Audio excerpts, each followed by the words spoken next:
सभी साथियों को प्रेम भरी नमस्कार। प्यारे साथी, जैसा कि हमारा स्वाध्याय चल रहा है परमहंस योगानंद जी की आत्मकथा का योगी कथामृत, तो हम लोग पहुंचे हुए हैं उसके 37वें अध्याय में, जिसका शीर्षक है मेरी अमेरिका रवानगी। इसमें जैसे कि हम पीछे जान चुके हैं पिछली वीडियो में कि श्री युक्तेश्वर गिरी जी जो है वो योगानंद जी को आशीर्वाद दे चुके हैं अमेरिका जाने के लिए। और योगानंद जी को ध्यान में जो है वो विजन्स आने स्टार्ट हो गए हैं, दिखना शुरू हो गया है कि उनको अब अमेरिका जाना है। तो अब यहाँ पर बताते हैं हमें श्री युक्तेश्वर गिरी जी के दोनों आशीर्वाद योगानंद जी कह रहे हैं कि पूरी तरह से फलीभूत हुए जैसा कि उन्होंने कहा था। वो बताते हैं कि मैं अमेरिका अकेला ही आया था, मेरा यहाँ पर एक भी मित्र नहीं था। लेकिन मैंने देखा कि अमर आध्यात्मिक शिक्षाओं को ग्रहण करने के लिए हजारों आत्माएं यहाँ पर इंतजार करने के लिए बैठी हैं। तो आगे वो बता रहे हैं कि विश्व युद्ध के बाद अमेरिका जाने वाले पहले ही यात्री समुद्री जहाज, जिसका नाम था द सिटी ऑफ स्पार्टा, उस पर सवार होकर मैं अगस्त 1920 में भारत से रवाना हुआ। आगे वो बता रहे हैं कि पासपोर्ट बनाने के लिए आ रही जो दिक्कतें थी लाल फीताशाही की, वो चमत्कारी ढंग से अपने आप दूर हो गई और मैं जहाज में यात्रा करने के लिए टिकट प्राप्त करने के काबिल हुआ। फिर वो कहते हैं 2 महीनों की समुद्री यात्रा करते हुए एक सहयात्री को पता चला कि मैं बोस्टन में होने वाले सम्मेलन में भारत की नुमाइंदगी करने जा रहा हूँ। तो उसने एक दिन मुझे कहा, स्वामी योगानंद। अब यहाँ पर वो कहते हैं कि इस विचित्र तरीके से पहली बार मेरा नाम किसी ने उच्चारा था। बाद में तो अमेरिका में वो कहते हैं मैं इस नाम के उच्चारण का आदी हो गया था। तो उसने कहा कि स्वामी योगानंद, अगले वीरवार की रात को हमारे मुसाफिरों को एक भाषण देकर धन्यवादी बनाइए। मेरा ख्याल है हम सभी को इसका बड़ा लाभ होगा अगर आप जिंदगी का संघर्ष और इसको किस तरह से जीता जाए इस विषय के ऊपर बोले। तो अब आगे योगानंद जी कह रहे हैं कि अफसोस कि बुधवार आते ही मैंने देखा कि पहले मुझे अपनी जिंदगी का संघर्ष जीतना होगा। अंग्रेजी में भाषण देने के लिए मैं अपने विचारों को, वो कहते हैं, एक लड़ी में पिरोने की पूरी मैंने कोशिश की, पूरे यत्न करता रहा, लेकिन सब कुछ व्यर्थ। और आखिर में वो कहते हैं मैंने अपनी तैयारी बिल्कुल छोड़ दी। जीन काठी देखते ही दलत्ते मारने वाले जंगली घोड़े की तरह मेरे विचार भी, वो कहते हैं, अंग्रेजी व्याकरण का सहयोग करने के लिए बिल्कुल तैयार नहीं थे। लेकिन गुरुदेव के भूतकाल में दिए हुए भरोसों के सर पर मैं वीरवार को जहाज के सैलून में स्रोतों के सामने जाकर खड़ा हो गया। और आगे वो कहते हैं कि मेरे मुंह से एक भी शब्द नहीं निकल रहा था और मैं स्रोतों के सामने बिल्कुल चुप सुन्न हुआ खड़ा रहा। तो सहनशीलता का ये संघर्ष, वो कहते हैं, 10 मिनट तक चलता रहा। और उसके बाद स्रोतों को मेरे धर्म संकट का एहसास हो गया, उनको पता चल गया कि इनको अंग्रेजी जो है वो बोलनी नहीं आती। तो वो हंसने लग पड़े सभी। अब यहाँ वो कहते हैं कि उस वक्त मेरी हालत हंसने योग्य बिल्कुल भी नहीं थी। एक रोषपूर्ण प्रार्थना, वो कहते हैं, मैंने गुरुदेव की तरफ सहायता के लिए प्रवाहित की। तो मेरे अंतर्मन से एकदम, मेरी अंतर चेतना में ये आवाज गूंजी कि तुम बोल सकते हो, बोलो। तो अब वो कहते हैं तो मेरे विचारों ने तुरंत अंग्रेजी भाषा से दोस्ती कर ली। 45 मिनट तक भाषण चलता रहा और श्रोते आखिर तक मंत्रमुग्ध बैठे रहे। और उस भाषण से मुझे अमेरिका की कई और संस्थाओं की तरफ से भी भाषण देने के निमंत्रण मिले। अब आगे देखिए कमाल की बात वो कह रहे हैं। आगे कह रहे हैं योगानंद जी कि भाषण क्या दिया था, लाख कोशिशों के बावजूद भी मुझे याद नहीं आ रहा था।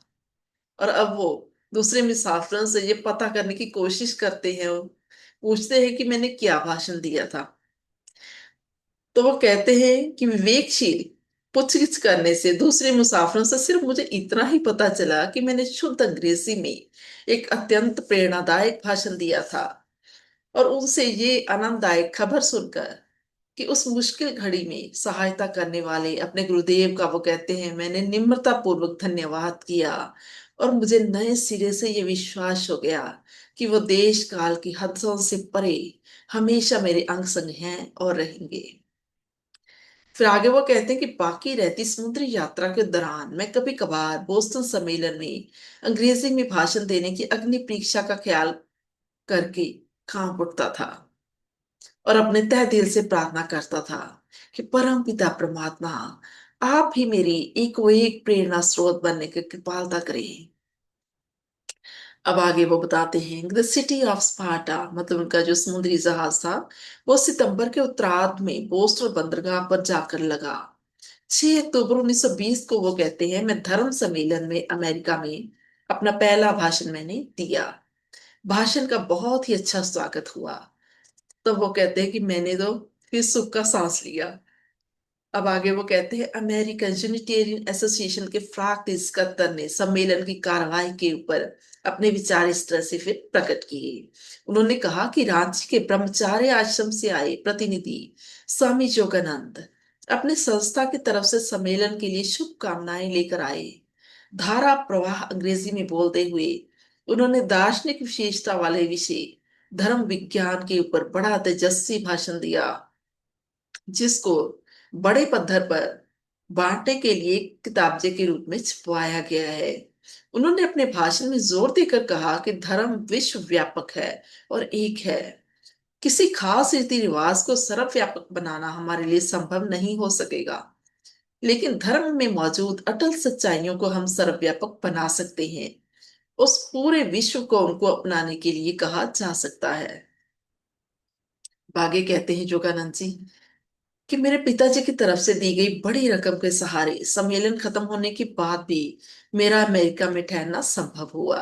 अत्यंत साधारण हालतों में रहते हुए बोस्टन में वो कहते हैं 3 साल गुजर गए बहुत ही सुख शांति से। और इस दौरान वो कहते हैं मैंने शिक्षा क्लासेस चलाई, सार्वजनिक भाषण दिए और एक काव्य पुस्तक सॉन्ग्स ऑफ द सोल यानी आत्मा के गीत लिखी, जिसका मुखबंध सिटी ऑफ न्यूयॉर्क के प्रधान डॉक्टर फ्रेडरिक बी रॉबिन्सन ने लिखा था। आगे वो कहते हैं 1924 में मैं पूरे अमेरिका महाद्वीप की मैंने यात्रा की और मुख्य शहरों में हजारों लोगों के सामने भाषण दिए। और आगे वो कहते हैं जब मैं सियाटल पहुंचा तो वहां की रमणीकता का आनंद लेने के लिए मैं सुंदर अलास्का में कुछ देर ठहरा। योग शिक्षा ग्रहण करने वाले फ्राक दिल विद्यार्थियों की सहायता से वो कहते हैं 1925 के अंत तक मैं कैलिफोर्निया के लॉस एंजल्स शहर में माउंट वेशिंगटन स्टेट में अमेरिकी मुख्य दफ्तर की उन्होंने स्थापना कर दी। अब वो इसके बारे में बता रहे हैं कि ये वही भवन था जो उन्होंने तैयार किया था, वही इमारत थी जिसको बहुत वर्ष पहले उन्होंने कश्मीर यात्रा के दौरान देखा था। जैसे कि हम लोग जानते हैं साथियों, अगर आपने पिछले पूरे अध्याय सुने होंगे, तो जब कश्मीर यात्रा कर रहे थे हमारे योगानंद जी अपने साथियों के साथ अपने गुरु साहब के साथ, तो वो शंकराचार्य मठ की तरफ जा रहे थे देखने के लिए। तो वहां पर उनको चलते चलते ही ये विजन आया था, ये इमारत दिखी थी, जो कि जिस इमारत की वो अभी बात कर रहे हैं कि जो उनको दिखी थी वो अब साकार हो चुका था।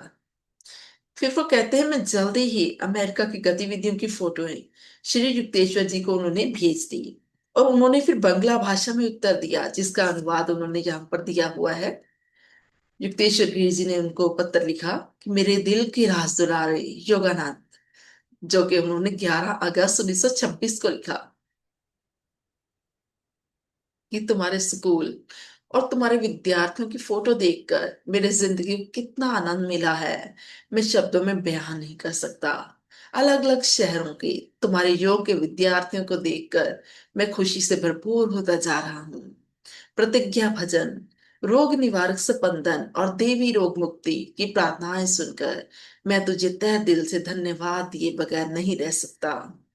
माउंट वेशिंगटन स्टेट का मुख्य दरवाजा वल खाते हुए ऊपर को जाते हुए पहाड़ी रास्ते और पहाड़ के नीचे फैले हुए सुंदर नजारों को देखकर इस सब कुछ को मुझे आंखों खुद अपनी आंखों से देखने की ख्वाहिश पैदा हो रही है।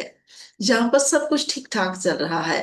परमात्मा की कृपा से तुम हमेशा आनंद रहो, प्रसन्न रहो। फिर उन्होंने अपने हस्ताक्षर किए श्री युक्तेश्वर के लिए। अब आगे योगानंद जी कहते हैं कि वर्षों पे वर्ष बीतते चले गए अपने इस नए देश के हर एक हिस्से में, और सैकड़े क्लबों कॉलेजों गिरजाघरों और हर प्रकार की टोलियों के सामने मैंने भाषण दिए। 1920 से लेकर 1930 के दहाके के दौरान लाखों अमेरिकन लोगों ने मेरी योग की क्लासों में शिक्षा प्राप्त की। उन सभी को मैंने प्रार्थनाएं और आत्मा के विचारों की एक नई पुस्तक विस्पर्स फ्रॉम इंटर्निटी भेंट की, जिसका मुख्य बंद वो कहते हैं प्रसिद्ध गायिका श्रीमती एमेरिटा कैली कुर्ची ने लिखा था। और अब कभी कभी वो कहते हैं आमतौर पर महीने की पहली तारीख को, जब सेल्फ रियलाइजेशन फेलोशिप के मुख्य दफ्तर माउंट वेशिंगटन सेंटर को चलाने के लिए किए गए खर्चों के बिलों की भरमार लग जाती थी, बहुत से बिल आ जाते थे, तो वो कहते कि भारत की सादगी युक्त शांत जिंदगी की मुझे बहुत याद आती थी। लेकिन जब मैं हर रोज पूर्व और पश्चिम में सद्भावना की उठी लहर को मजबूत हुई महसूस करता था, तो मेरी आत्मा आनंदित हो जाती थी। जॉर्ज वॉशिंगटन, अपने देश के राष्ट्रपिता, जिनको अनेक मौकों के ऊपर ये महसूस हुआ था कि परमात्मा उनका मार्गदर्शन करते हैं, उन्होंने अपने विदाई भाषण में अमेरिका को आध्यात्मिक प्रेरणा देने वाले ये शब्द कहे थे कि एक आजाद, सुशिक्षित और नेड़े के भविष्य में बनने जा रही एक महान कौम के लोगों को ये अनुभव ही होगा कि वो संपूर्ण मनुष्य जाति के सामने उच्च और सच्चे न्याय और परोपकारी सिद्धांतों की धारणा को अपनाने वाले इंसानों के रूप में एक नई और उदारचित उदाहरण पेश करें। इसमें कौन शंका कर सकता है कि एक ऐसी विचारधारा को अपनाने के फलस्वरूप जो लाभ होगा वो उस नुकसान से कहीं ज्यादा होगा। क्या कभी इस तरह हो सकता है कि परमात्मा किसी कौम के उत्तम गुणों को सदैव सुख शांति से ना निवासे? तो ये शब्द थे अमेरिका के राष्ट्रपति के। प्यारे साथियों, यहाँ पर हमारा ये अध्याय समाप्त होता है। उम्मीद करती हूँ आपको पसंद आया होगा।